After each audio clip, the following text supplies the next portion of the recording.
In this final case, it's not just the crime that's important. It appears to show how the true scale of NHS fraud is far greater than is ever revealed. Somehow, when you know exactly what the dentist is doing, it doesn't seem so frightening. It may look like a waste of time and money, but the dentists hope these children won't grow up like their parents, whose dental bill to the state is about £20 million a year. It begins in Auchinleck, East Ayrshire, where Stuart Craig ran his dental practice. He became one of the highest earners in the country, but he still found time to raise money for charity. A random check on his highly profitable dental practice revealed that Mr. Craig had a secret and showed exactly why his business was so lucrative. There's certainly no evidence of these teeth needing to be filled in between them.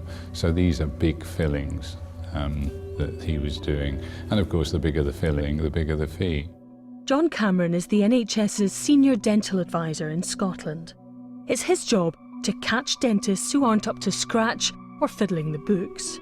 Stuart Craig's earnings caught his eye. We do look at what dentists do and see if they're an outlier compared to their colleagues, and he certainly was an outlier for gold crowns. I picked at random 41 cases. We got the laboratory bills in, we checked that he had actually claimed for precious metal, and the laboratory bills showed in 100% of them that he had provided non-precious metal. Every single case? Every single one of the ones I selected. Now that's obviously very unusual, because if somebody might make an error and tick the wrong box, and they might, but this was a case of every single one of this particular type of crown. So it's as easy as cross that box on this sheet, the precious one, the gold one on that sheet, and bingo. These are pretty much like a blank cheque. Yes, you could say that. John Cameron alerted CFS, which started its own investigation. They also found an intriguing pattern of charging the NHS for gold or precious crowns, when in fact he was putting cheaper crowns in his patients' mouths. The scam was netting Stuart Craig a small fortune. What we did was looked back to over a period from 2008 to 2012. And that highlighted to us over 200 claims that had been made where there was the same suspicion existed. Could this have been an administrative mistake? On a once or twice situation, perhaps that might be the case, but in this scenario, there was a really high percentage of what appeared to be misclaiming, really high irregularity rate. Stuart Craig was also interviewed under caution by CFS officers. What other regulations do you have to adhere to as a dentist? Is there specific regulations that you have to adhere to? I would imagine the regulations of the NHS. Okay. On the brink of being struck off, he made one final attempt to avoid justice. He sent a text to former staff asking them to take some of the blame. I've got a huge favour to ask. I need a letter from you stating that sometimes the lab slips were filled in by the nurse and the forms by someone else, i.e. it was clerical errors. I'd be very grateful if you'd agree to help.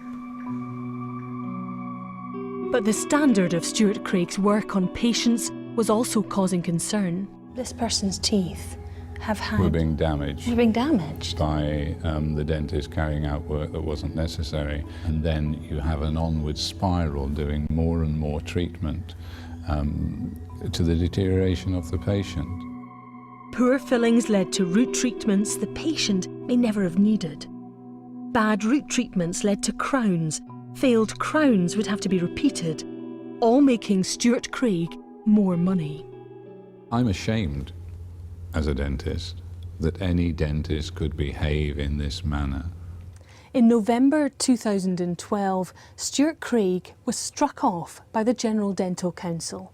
In an extraordinary ruling, it said he'd put his own financial interests first, that a large number of treatments were harmful to his patients, and that he had a deep-seated attitudinal problem. Last summer, Stuart Craig was convicted of fraud against the NHS, of just under £2,000. He was given a fine. Is that the true scale of his fraud? Well, no. I did an investigation on having received the General Dental Council's findings. I went through and looked at the scale of misclaims, and I estimate that the amount that he is due to repay, which is possibly an underestimate, is £782,896.60. You're kidding. So Stuart Craig appears to have stolen £750,000. But the NHS says he hasn't paid back a penny, and he seems to have disappeared.